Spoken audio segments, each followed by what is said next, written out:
کو قبول کر کے پہنچو گے بصورت ثانی جو خطاب ہے وہ اہل ایمان سے ہے. گویا ان کو اللہ تعالیٰ مخاطب کر کے فرما رہے تم کو ہم نے دین دے دیا، مسلمان بنا دیا، اسلام والے قرار پائے ہو. تمہارا نام عبداللہ ہے، عبد الرشید ہے، ہارون ہے، مسعود ہے، تم کلثوم ہو، جویریہ ہو، تم حفصہ ہو، عائشہ ہو، تم مسلمان کہلاتے ہو. مومن ہو، مومنہ ہو، کان کھول کر سنو، محمد کے دین کے سوا کچھ اور لاؤ گے، حضور کی زندگی کے سوا کچھ اور لاؤ گے، نظام مصطفیٰ کے سوا کچھ اور لاؤ گے، تمہاری ایمانیات کی زندگی میں ذرا جھول رہا محمد کے بتائے ہوئے طریقے کے مطابق نہ پایا گیا، تسلیم نہیں کروں گا. تمہارے عقائد کی عبادات، تمہارے عقائد و ایمانیات میں حبہ بھر کوئی جھول رہا قبول نہیں ہوگا، عبادات میں جھول نہیں قبول ہوگا. محمد نے جیسا کہا ہے، جتنا کہا ہے اتنا ہی کرنا ہے، ایک انچ آگے نہیں بڑھنا ہے. تمہارے اخلاق محمد الرسول اللہ سے میل کھاتے ہو، تمہاری معاشرت محمد الرسول اللہ سے میل کھاتی ہو، تمہارے معاملات محمد الرسول اللہ سے میل کھاتے ہو. غرض یہ کہ قرآن نے اعلان کیا ہے ما آتاکم الرسول فخذوہ وما نہاکم عنہ فانتہوا. اعلان عام ہے، جیسے وہاں کہہ دیا گیا قبول نہیں کریں گے، اسلام کے سوا نہیں کریں گے، نظام اسلام کے سوا نہیں کریں گے. ہزار تم کسی کی پوجا کرو، کسی کی پرستش کرو، اللہ کو تسلیم نہیں کرو گے، خدا کو نہیں مانو گے تو ہمارے یہاں تمہارے لیے کوئی گنجائش نہیں ہے، کوئی جگہ نہیں ہے، کوئی خانہ تمہارے لیے باقی نہیں رکھا گیا ہے. اللہ کو تسلیم کرنا ہوگا، ایک سے لے کر انیک تک، اوپر سے لے کے نیچے تک، ہر چھوٹے بڑے کو یہی خطاب ہے. وہ صدر امریکہ کیوں نہ ہو، وہ صدر روس کیوں نہ ہو، وہ صدر اسرائیل کیوں نہ ہو، دنیا کے جس خطے کا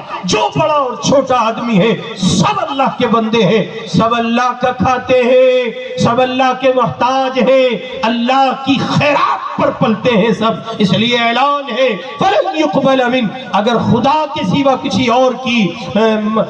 ربوبیت کا تصور لے کر پہنچو گے تو قبول نہیں کیا جائے گا. پھر مسلمانوں کو الٹیمیٹم دے دیا گیا، نظام مصطفیٰ، طرز زندگی مصطفیٰ کے سوا کچھ اور ہوئی، تبدیلی پائی گئی، نظام زندگی بدلا ہوا دیکھا گیا. فَلَنْ يُقْبَلَ مِنْ، قبول نہیں کریں گے. تمہاری صبح بھی محمد کے تابع ہے، تمہاری شام بھی محمد الرسول اللہ صلی اللہ علیہ وسلم کے تابع ہے. غلام بناؤ اپنے آپ کو، ایسا غلام بناؤ جیسے مصطفیٰ کہہ گئے لا یؤمن احدکم حتی یکون ہواہ تبعا لما جئت بہ او کما قال صلی اللہ علیہ وسلم. اس قوم کے افراد جس کے پاس نظام زندگی، دستور حیات، قانون، زندگی گزارنے کا ڈھنگ، سلیقہ، شعور دنیا کے تمام انسانوں میں سب سے زیادہ بہتر طریقے پر مؤثر نظام کے ساتھ اللہ کا عطا کردہ موجود ہے، اس قوم کے افراد کس درجے ذبح و حالی کا شکار ہیں اور کس درجے حسرت بھری نگاہیں اٹھا کر اغیار میں شمار کی جانے والی اقوام و ملل کو دیکھتے ہیں اور یہ کہتے ہیں کہ یہ لوگ ترقی یافتہ ہیں اور یہ بہت زیادہ ایجوکیٹڈ ہیں، شعور اور سمجھداری سے لبریز ہیں، مزین. اس تصور کا، اس خیال کا،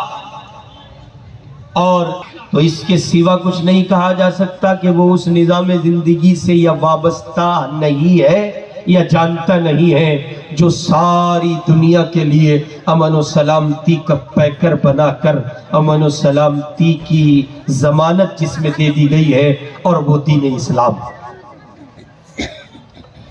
اسی لیے قرآن مجید میں اللہ تعالیٰ فرما رہے ہیں ان ھذا القرآن یہدی للتی ہی اقوم، بے شک یہ قرآن اس راستے کی رہنمائی کرتا ہے جو سب سے سیدھا ہے، سچا ہے، پختہ ہے، جس میں کوئی کجی نہیں ہے، موڑ نہیں ہے، جس میں کسی طرح کی کچاوٹ نہیں ہے. یہ اتنا سیدھا ہے، یہ اتنا پختہ ہے، جب جہاں جیسے لوگ اپنائیں گے، انفرادی زندگی پر اپنایا جائے یا اجتماعی کلچر کے ساتھ، اس کی تہذیب و ثقافت کو، اس کی تعلیمات کو انفرادی طور پر فرد بشر اپنائے، یا پوری ایک جماعت، ایک قوم، علاقہ اور خطے کے افراد، گاؤں دیہات کے لوگ، یا پورے تعلقہ اور تحصیل کے افراد اپنائے، اللہ تعالیٰ کا صاف اعلان ہے، اپنے محبوب حضرت محمد الرسول اللہ صلی اللہ علیہ وسلم سے یہ بات وضاحت کے ساتھ کہلائی، آپ کہیں ان اللہ یرفع بہذا الکتاب اقواما ویضع بہ آخرین، اسی قرآن کی وجہ سے عزت کے نقشے طے ہوں گے، اسی قرآن کی وجہ سے لوگوں کو ذلیل ہونا پڑے گا، اسی قرآن کی وجہ سے بلندیاں لکھی جائیں گی، اسی قرآن کی وجہ سے مناصب و مراتب حاصل ہوں گے، اسی قرآن کی وجہ سے نظام بدلے گا، اسی قرآن کی وجہ سے صورتحال میں کجی کا رخ ختم ہوگا اور پختگی جنم لے گی، اسی قرآن کی وجہ سے آپ دیکھیں گے ملکوں کے منظر نامے تبدیل ہوں گے اور عقلیں حیران ہوں گی کہ یہ سب ہو کیا رہا ہے۔ چنانچہ 2021 15 اگست کو ہمارے ملک بھارت کے انتہائی قریبی دوست پڑوسی ملک افغانستان کی سرزمین پر ایک انقلاب برپا ہوا، جس میں کچھ ایسے لوگ جو طالبان علوم نبوت تھے، جن کا اوڑھنا بچھونا قرآن تھا، جو قرآن کی زمین پر سوتے تھے اور قرآن کی چادر اوڑھتے تھے،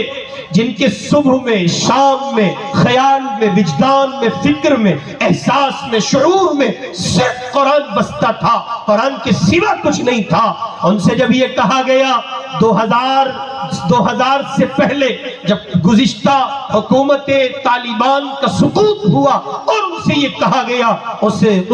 لیڈر سے، جرنیل سے، جو ان طالبان علوم نبوت کا استاد تھا، ان کا شیخ تھا، ان کا مرشد و مربی تھا اور قرآن کا داعی تھا، قرآن کا مبلغ تھا، قرآن کا عاشق تھا، قرآن کی زمین کا رہگزر و راہی تھا، جب اس سے یہ کہا گیا تم جانتے ہو کس طاقت سے لوہا لے رہے ہو، وہ سپر پاور ہے، امریکہ اس کو کہتے ہیں، اس وقت کہا تھا اس طالب علم نے، دنیا جس کو محمد عمر کہتی ہے رحمہ اللہ، اس اللہ کے بندے نے کہا تھا ہم نے نہیں پڑھا ہے، ہم نے نہیں سنا ہے، ہمیں پڑھایا گیا ہے، ہمیں بتایا گیا ہے، ہمیں سنایا گیا ہے، ہم بس ایک طاقت کو جانتے ہیں، ہم نہیں جانتے کسی اور طاقت کو، ہمیں یہ بتایا گیا ہے کہ سپر پاور صرف اللہ ہے، اللہ ہے، اللہ ہے، اللہ کے سوا کوئی نہیں ہے، ہم اس کے سوا کسی طاقت کو نہیں جانتے ہیں۔ امریکہ اپنے آپ میں طاقت رکھتا ہوگا، اپنے آپ میں لاؤ لشکر رکھتا ہوگا،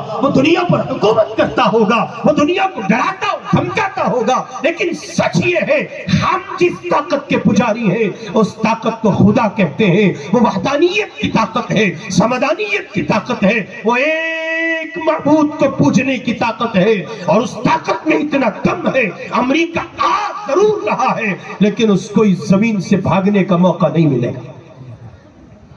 اور پھر آپ نے اپنے سر کی آنکھوں سے دیکھا 2021 میں ٹھیک 21 سال بعد 15 اگست کو اس زمین کے مجاہدین کو جو اپنے وطن کے لیے، اپنی وطن کی آزادی کے لیے اس طرح لڑ رہے تھے جس طرح اس زمین پر لڑ رہے تھے شیخ الہند، اس طرح لڑ رہے تھے جس طرح اس دھرتی پر لڑ رہے تھے محمد علی جوہر،